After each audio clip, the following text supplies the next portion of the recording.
Soalannya ialah bagaimana kita nak menjaga diri kita daripada keluh kesah. Ya, ada dua beza ya, keluh kesah dengan menyatakan kita penat.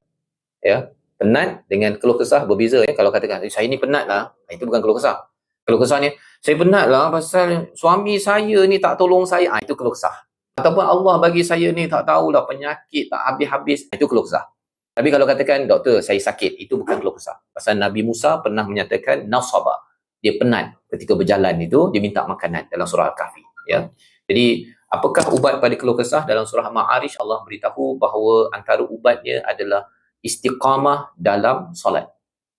Ya, istiqamah dalam solat, dan solat itu adalah solat yang dimanai. Maksudnya ketika kita sujud, kita baca subhana rabbiyal a'la wa bihamdih, itu kita memanai bahawa ya Allah, maha sucimu ya Allah, engkau paling tinggi. Jadi bila kita mula serahkan pada Allah, kita akan rendah keluh kesah.